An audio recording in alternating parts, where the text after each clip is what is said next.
she became the sole owner. This was, however, when women could not own property. However, because Miss Abbott was over there with her nice home, the lawmakers decided it would be appropriate to allow Mariana, as was her name, to hold on to the house. That if she could find a husband to marry, they would put the home in his name, and the family would be allowed to continue on in the home.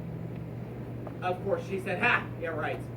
I'll make it look like I'm looking for a husband, but I'm not going to get married. I'm not taking that chance."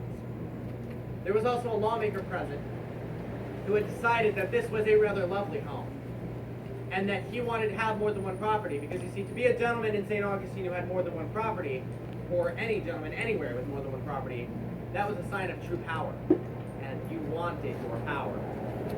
And so the gentleman had a very simple idea. He would court Mariana. He would make her fall in love with him.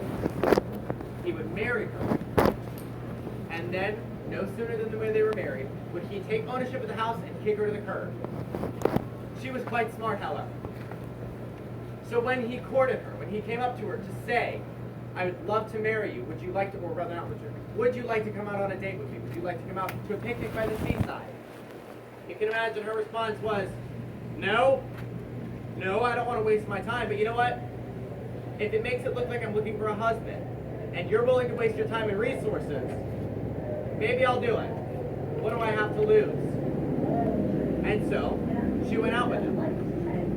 And then she went out with him again. And again. And again. And this continued onward for the entirety of a year. Until at the end of that year, he got down on one knee and proposed to her. But things did not go quite as expected, because you see, in the course of that year, something happened he did not intend. In the course of that year, well, he was starting to find that the goodbyes were just a little bit more difficult each time. He was starting to find that at night before he went to sleep, she was the last thing he would think about. And when he woke up in the morning, of course, she was at the forefront of his mind. This continued onward until she was even invading his dreams. He could find no solace from her, and found that all that he really wanted was to be next to her. He had, in fact, fallen in love with her, and it was not part of his plan. So when he proposed to Mariana, it was 100% legitimate. She, however, was not going to be fooled into anything. And she told him, "I will never marry you. I know what you want. You want my home, and you will never have it. I am not a fool. It won't happen. My family has lived in this home for generations, and you will not take that from me." At this point, he said, "You know what? I don't want your home. All I want is you.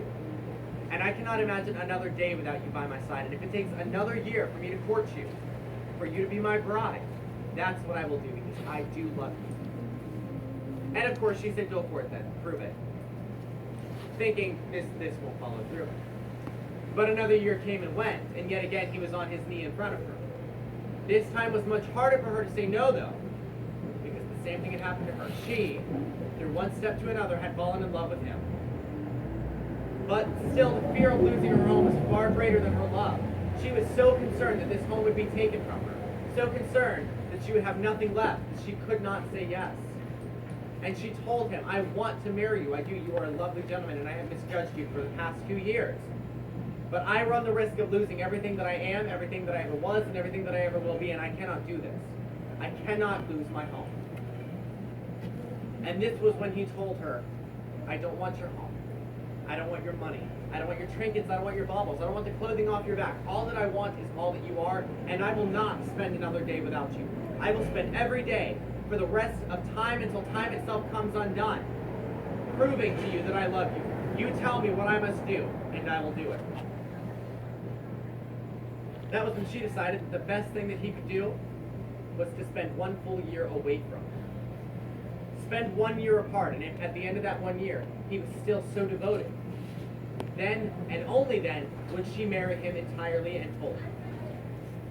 Let me tell you something, that year was arduous and painful, but they made it through each of them, and once more, he came before her on bended knee asking for her hand in marriage.